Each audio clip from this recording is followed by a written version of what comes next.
Fala galera, Diego chegando aqui no Rede Tricolor em parceria com o Estúdio Rino para falar de Grêmio. Aqui do meu lado, Beto Salatino, integrante aqui do Rede Tricolor, integrante também do canal do Farid. A gente vai falar bastante de Grêmio, vai falar do jogo de ontem contra o Atlético Goianiense, vai projetar o jogo contra o Fluminense, vai falar um pouquinho do mercado da bola, mas vamos começar falando sobre o jogo de ontem, né? Grêmio e Atlético Goianiense, terminou 1-1, jogo ruim, Grêmio mal em campo. Beto Salatino, prazer tê-lo aqui conosco. Salve, salve, Diegão. Prazer estar aqui falando também para o pessoal aí sobre Grêmio. Bom, vamos considerar os 3 fatores sobre o jogo de ontem que eu acho que são importantes da gente analisar. Primeiro é que o Renato tem razão quando ele fala que realmente o grupo do Grêmio é escasso. Faltam jogadores, faltam peças, tu tem jogadores lesionados que tu não tem substituto, que a nível de titularidade, ao menos nem perto do nível do que tu tem, e a distância também, a gente tem que ressaltar que essa questão da distância influencia na questão anímica, na questão psicológica do time do Grêmio. No entanto, a gente precisa ressaltar algumas coisas também, salientar que o time, a atuação do Grêmio ontem foi uma coisa terrível. O primeiro tempo do Grêmio foi uma coisa assustadora de se ver, de se assistir, da maneira como o Atlético Goianiense conseguia chegar no gol do Grêmio. A gente tem exemplos, tanto o Baralhas, que é um jogador tecnicamente, né, a gente sabe o nível, é muito abaixo de, por exemplo, clubes como o Grêmio, um jogador limitado tecnicamente. Outro jogador que ontem teve 2 oportunidades no primeiro tempo de marcar o gol, em uma delas ele pegou a bola no meio campo e disparou até a entrada da área do Grêmio, é o atacante Luiz Fernando, aquele mesmo que passou pelo Grêmio aqui em 2022 e, olha, horrível. Convenhamos que embora seja um time muito bem armado taticamente, o time do Atlético Goianiense, tecnicamente é um time muito limitado. E o que me preocupa é a atuação do Grêmio diante de um time tão fraco como o Atlético Goianiense. A gente olha ontem os espaços que o Grêmio concedeu ao time de Goiânia, incrivelmente, por exemplo, são coisas que a gente já vem falando há muito tempo. O sistema defensivo do Grêmio é problemático, e isso não é de hoje. A gente pega, por exemplo, o Campeonato Brasileiro de 2023, onde o Grêmio tomou mais de 50 gols, teve um aproveitamento defensivo muito ruim, sendo uma das piores defesas da competição, que é inexplicável. A gente sabe que esses problemas têm já há muito tempo, e os problemas persistem, e é isso que me preocupa. A gente pega, por exemplo, aliado ao poderio ofensivo inexistente no Grêmio, nesse ano, a mistura disso aí, que pode acontecer é a tragédia. Se algo não mudar, o Grêmio vai cair, a gente tem que ser realista em relação a isso. Mudanças precisam acontecer urgentemente, e isso passa, sobretudo, pelo jogo contra o Fluminense no próximo domingo. O Grêmio hoje, temos a partida hoje de Fluminense e Vitória da Bahia no Rio de Janeiro. Caso o Fluminense vença essa partida, o Grêmio vai cair para a última posição do Campeonato Brasileiro. E no próximo domingo, o Grêmio enfrenta esse mesmo Fluminense, tendo a responsabilidade de jogar ao lado da sua torcida, e isso vai ser muito importante, porque a gente viu que o Grêmio, longe da sua torcida, o Grêmio não consegue obter os resultados necessários, minimamente razoáveis. Então esse jogo do próximo domingo contra o Fluminense, casa lotada lá no Centenário, em Caxias do Sul, a torcida vai ter que jogar junto com o time, porque vai ser um jogo extremamente nervoso, onde qualquer um dos dois, tanto o Fluminense quanto o Grêmio, podem se complicar ainda mais no Campeonato Brasileiro, porque é jogo de 6 pontos. Os dois estão lá embaixo na tabela de classificação do Campeonato Brasileiro. Ou seja, o Grêmio precisa ter uma mudança de postura dentro de time, o desempenho dos jogadores precisa melhorar. O sistema defensivo do Grêmio, e aí eu me permito ter uma opinião pessoal, olha, se tiver que jogar fechadinho por uma bola, que se faça. O que não dá é para conceder espaços ao adversário, chegar à tua área de maneira tão fácil. Se isso acontecer contra o Fluminense, o Grêmio vai perder o jogo. Ontem o Atlético Goianiense só não venceu o Grêmio porque faltou qualidade, porque é um time que certamente disputa a parte de baixo da tabela de classificação. Ou seja, o Grêmio precisa de mudança de postura no desempenho, e o Renato prometeu ontem. Espero eu que isso seja surta efeito, essa questão de voltar ao Rio Grande do Sul, estar ao lado do seu povo, sua gente, sua torcida, porque isso vai ser essencial para um resultado minimamente aceitável no próximo domingo. Beto, o que chama atenção de fato é que o Grêmio vem fazendo uma campanha trágica no Campeonato Brasileiro, né? Já são aí 9 jogos, 2 vitórias, 6 empates, 6 derrotas e um empate. Quer dizer, nos últimos 7 jogos. Então são 10 jogos. São 10 jogos com 2 vitórias, 7 derrotas e um empate. Isso aí. Então, uma campanha de time rebaixado. O Grêmio está na zona de rebaixamento, não é nenhum demérito, é realmente o fato... É demérito do próprio time. Exatamente, né? O Grêmio está colhendo o que plantou, né? E a gente vê aí um cenário difícil, porque cada vez mais o Grêmio vai ficando afundado na zona de rebaixamento, como tu falaste mesmo. Hoje o Grêmio, dependendo do resultado entre Fluminense e Vitória, o Grêmio pode assumir a última colocação na tabela de classificação, e mesmo vencendo o Fluminense na próxima rodada, talvez permaneça e possivelmente vá permanecer na zona de rebaixamento. E que me chama atenção muito, Beto, é um time apático que o Grêmio tem demonstrado em campo, e o Renato também, nas coletivas, ele bate muito nessa tecla da distância. A gente não vai entrar aqui e dizer que isso não influencia, que certamente influencia, né? O Grêmio os jogadores longe de seus familiares, o Grêmio está longe de Porto Alegre há muito tempo, mas a gente não pode passar o tempo todo usando esse argumento para justificar as más atuações do Grêmio, né? E já entrando nessa questão, Beto, do jogo contra o Fluminense, tu acredita que o Grêmio vai ter uma postura diferente no próximo jogo, já levando-se em conta que nós vamos jogar em Caxias? Certamente o Estádio Centenário vai estar lotado de gremistas, vai ter uma pressão muito forte por parte da torcida do Grêmio em cima do Fluminense dessa vez, né? O Grêmio que vem sofrendo, parece que o Grêmio só joga fora de casa, né? Jogou em Cariacica, entregou um jogo para o Botafogo, né, como mandante, né? O Grêmio tinha um mando de campo, jogou em Cariacica, onde só tinha torcedores do Botafogo, torcedores que estão acostumados a frequentar estádios, estavam lá em Cariacica, enquanto a torcida do Grêmio era mais aquela galera ali que não está tão acostumada ao dia a dia, a rotina de jogos, né? Então foi mais lá para prestigiar, para ver o Grêmio de perto, levar familiares, filhos. Enquanto a torcida do Botafogo era uma torcida que estava fervorosa, fez um mosaico gigante, estava empurrando o time para a vitória.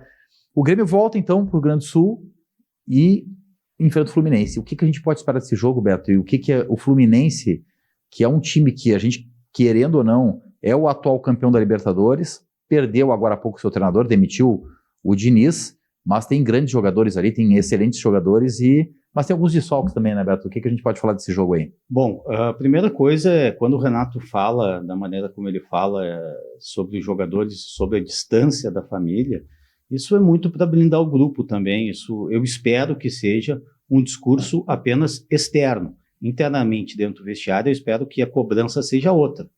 Embora o Renato tenha razão nessa questão, quero salientar isso, nessa questão de falta de peças. Sobre o jogo contra o Fluminense, tá? É um Fluminense, a gente sabe que está muito mal no campeonato, está muito mal esse ano, tanto é que demitiu recentemente o técnico Fernando Diniz. Porém, é um time que tem qualidade. A gente pega, por exemplo, Queno, a gente pega o Cano, tem jogadores ali como o Marcelo, né? Então, do meio para frente, é um time muito qualificado. Tem desfalques, tem jogadores importantes que estão fora do time carioca, que são o André, eu acho que é o dinamizador desse meio-campo, esse grande meio-campo do Fluminense, está lesionado, deve voltar aí em breve. Tem a ausência também do John Arias, né, que está na seleção colombiana disputando a Copa América, também é um grande desfalque, mas ainda assim é um time que do meio para frente tem Ganso, tem Terans, tem Queno e tem o Cano, é um artilheiro nato. Então eu espero, e o Grêmio vai precisar ter sim muitos cuidados defensivos em relação ao Cano, porque se tu deixar livre, por exemplo, um jogador dessa qualidade, tu vai perder o jogo. Não adianta. Se esse cara tiver 3 chances de marcar, ele vai marcar um gol. Tem 3 chances, ele deve marcar um. Ontem a gente viu, por exemplo, pegando o exemplo do Emiliano Rodrigues, centroavante do Atlético Goianiense, que só faltou fazer chover dentro da área do Grêmio. Porque a todo momento, teve um momento que ele pegou a bola, dominou no peito e chutou no gol dentro da área do Grêmio. Sozinho, livre. Isso não pode acontecer com o Cano, por exemplo. É um jogador que a gente sabe que tem uma qualidade extraordinária. Então o Grêmio tem que ter, a princípio, não perder o jogo, ter cuidados defensivos, jogar de maneira humilde, porque é o que nos resta nesse momento. Eu sei que o Grêmio tem condições de sair dessa situação, que é muito ruim, porque daqui a pouco hoje, né, tu vai estar pressionado para buscar um resultado positivo, mas o Grêmio precisa jogar com inteligência, o Grêmio precisa jogar marcando o adversário também. Isso é algo importante.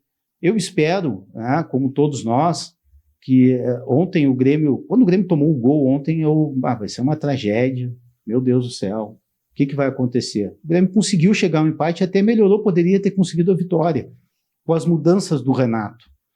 É claro que o Renato também é teimoso em algumas escalações, né? Espero que ele reveja nesse sentido, porque alguns jogadores a gente vê que não tem mais condições, e se for necessário, que mude o esquema.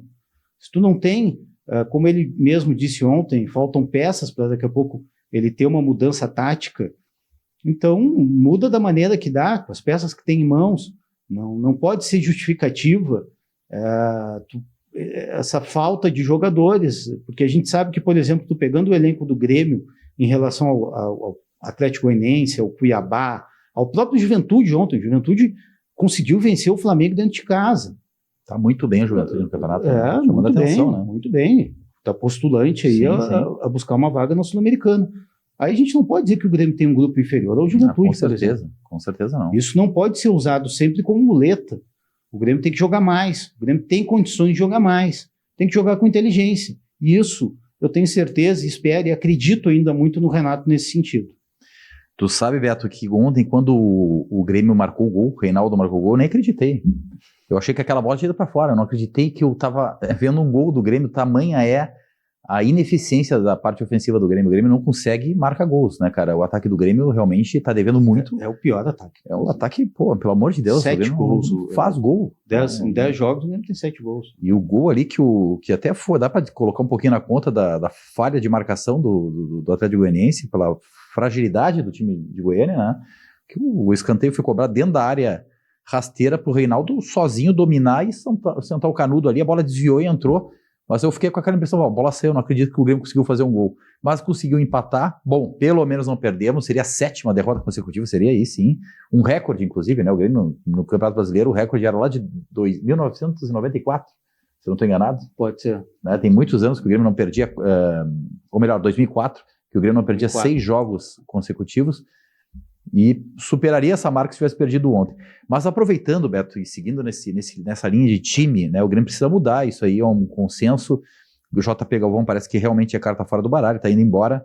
Eu não sei se é tão carta fora do baralho tu assim. Não me dá uma notícia dessa. O Renato continua pelo amor de Deus, ele. Tu não me vem com essa notícia. Mas eu queria te perguntar o seguinte, cara, tu fala muito na questão de mudar um pouco o sistema tático, de tentar buscar outras alternativas. Eu concordo contigo, acho que o Grêmio, de repente, pode tentar fechar um pouquinho mais a casinha ali, se proteger mais e especular um pouquinho mais, sair um pouquinho mais na velocidade, talvez nos guris ali, no Exatamente. Gustavo Nunes, Nathan Fernandes, apostar mais nessa gurizada.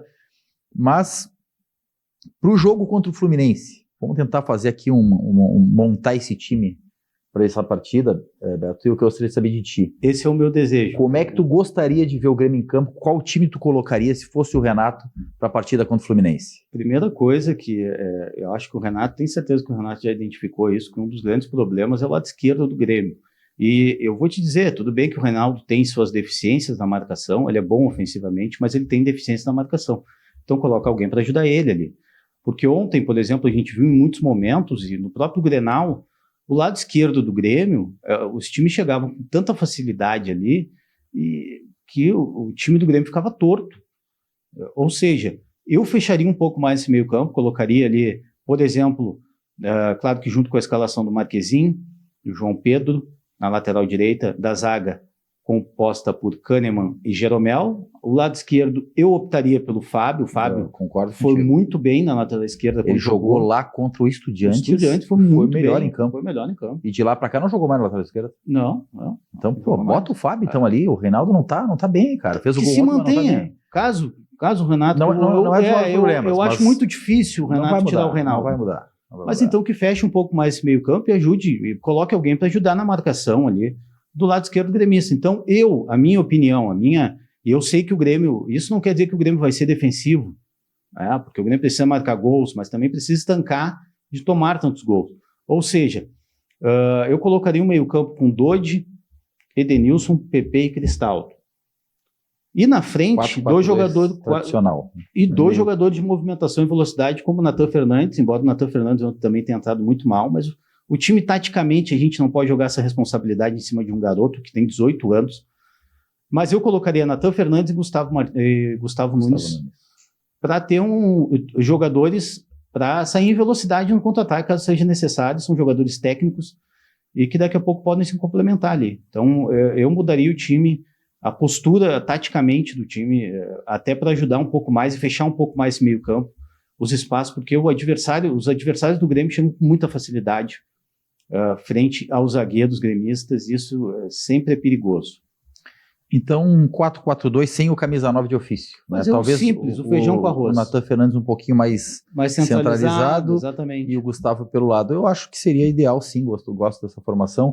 Se o Renato quiser manter a formação com 2 jogadores de lado e um cara mais fincado, eu entendo que poderia ser o Pavon, esse cara mais adiantado, jogar com os 2 guris pelos lados. Eu acho que tu poderia buscar alternativa. Alternativa, não dá pra ficar insistindo sempre no Galdino ou no JP Galvão. O JP Galvão já não tem mais sentido, o Renato seguir insistindo nele, né? Além do JP Galvão, que eu acho que nem precisa comentar, o Galdino também não tem condição. Não tá dando conta. Não dá, né? Ainda mais nesse momento de crise. Tu pode até ser um jogador que tu pode ter no banco, ele tem uma característica importante, que é o chute de média distância.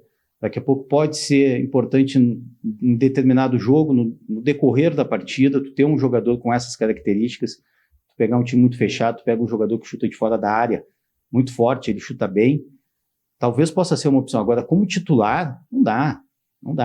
E o Renato tem que ver isso, sabe? Eu sei que o Renato enxerga e sabe de futebol muito mais do que todos nós juntos. No entanto, ele precisa ter um pouquinho mais de humildade nesse sentido. Se precisar mudar, tem que mudar. E isso eu tenho sentido falta. Por exemplo, na temporada passada, em vários momentos, quando foi necessário, o Renato mudou o time. Ele mudava o esquema, tentava colocar para um 3-5-2, ou seja, ele estava tentando achar soluções. Esse ano nem isso. Ele mantém e é teimoso em manter as mesmas peças, o mesmo esquema de jogo, quando não tem jogadores para fazer esse tipo de esquema de jogo como ele quer propor. Então, talvez fechar um pouco mais o time seja uma solução, uma alternativa para esse momento, porque o Grêmio vai contratar, o Grêmio vai atrás de jogadores. E me parece que falta um pouquinho de vestiário ali também. Pode ser. Beto, acho que está faltando o Renato. Alguns diretores ali encostar no Renato, alguém com mais poder ali para chegar firme no Renato, dar uma conversada, alinhar algumas coisas, porque, cara, não dá para deixar tudo na mão do Renato, né? Como a gente já está acostumado a ver. Tu sobrecarrega ele, né? Não, o Renato tem que fazer vários papéis dentro do clube, então tá na hora de colocar, de repente, ali alguém do lado do Brum. O Grêmio tava bem com uma dobradinha, Calef e Brum. De repente saiu o Calef, ficou só o Brum e, pô, cara, eu acho que tem que ter alguém ali com pulso no vestiário, com discurso forte, que conheça até porque futebol. Tá desanimador o vestiário do Grêmio, a gente vê pela coletiva do Renato, e eu acho que isso aí acaba influenciando todo ali dentro, né? A partir do Renato que fica falando, os jogadores estão com saudade da família, a gente tá fora de casa, a gente não consegue ganhar porque tá tendo dificuldade, que a gente joga só fora. Isso aí o jogador já entra em campo parece com essa mentalidade, vamos perder porque a gente tá com saudade da família e a gente tá jogando só fora de casa, então o Renato depois segura a onda ali na coletiva. Pô, tem que ter um pouquinho mais de pressão nesse vestiário do Grêmio. Beto, para fechar, negociações, contratações, o Grêmio aí, pelo que se fala, né, Daverson deve estar chegando pro Grêmio, não sei se é um cara que tu acredita seja suficiente, a chegada do Daverson, o Diego Costa aí deve ficar mais um mês fora, talvez até um pouco mais, mas tu acredita que o Daverson seja o cara que venha para suprir essa necessidade do camisa 9, é um cara que É suficiente para essa posição? Olha, diante das circunstâncias, acho que é um jogador que seria muito útil, sim. Tanto o Davidson quanto outros nomes sendo especulados aí, o Grêmio precisa buscar alternativas. O Davidson não é um primor técnico, não é um jogador folclórico, né, que fez gol em final de Libertadores, eu acho que isso é uma referência muito importante. No entanto, é um jogador que seria muito importante para o time do Grêmio. Eu acredito que, olha, o Grêmio precisa contratar, o Grêmio precisa ter opções. Não sei em relação a valores, né, mas certamente ele viria com um salário bem alto, mas o desespero batendo, a gente tem que buscar um centroavante. O Davidson, sim, seria um jogador útil e que me agrada, porque ele se encaixaria daqui a pouco ali para comandar esse ataque gremista no decorrer da temporada. Pois é, e fala-se também em Niklas Hellisson, atleta sueco, fala-se no Carlos Vinícius, hoje veio a informação do Agustin, atleta do Sassuolo, Agustin Álvares, centroavante do uruguaio, né? Cara, eu sempre lembro, né, faço questão de lembrar que o Grêmio está numa Libertadores também. Sim. Tem uma fase de oitavas de final de Libertadores, está nas oitavas de finais da Copa do Brasil e tem que ambicionar título, cara. Eu acho que o Grêmio não pode ficar...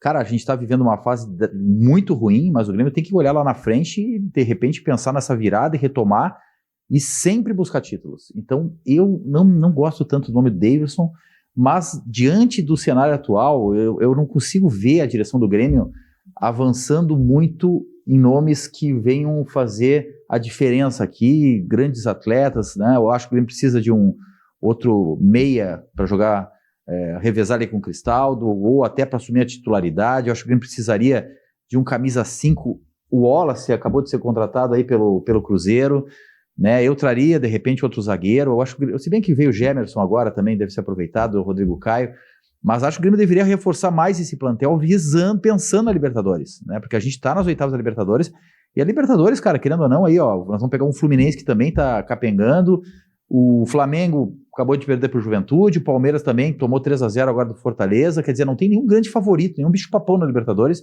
e de repente a gente pode até sonhar com alguma coisa, mas obviamente primeiro a gente tem que sair desse buraco, dessa areia movediça que a gente literalmente está enfiado aí no Campeonato Brasileiro. E digo mais, o Atlético Mineiro, que vive 2 derrotas seguidas, também tomou 8 gols em 2 jogos, ontem venceu o Internacional. Sim, sempre é bom lembrar disso, né? É bom lembrar disso, porque eu liguei a TV e saiu o gol do Atlético Mineiro. No finalzinho do jogo, na última bola o Atlético foi lá. Eu me lembrei, assim, eu estava fazendo pós-jogo e eu não estava vendo nada, só escutando sobre o Grêmio.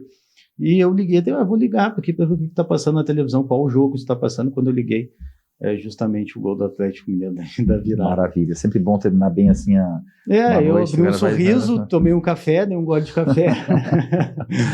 Excelente, Beto Salatino, ótimo, valeu demais, ótima resenha.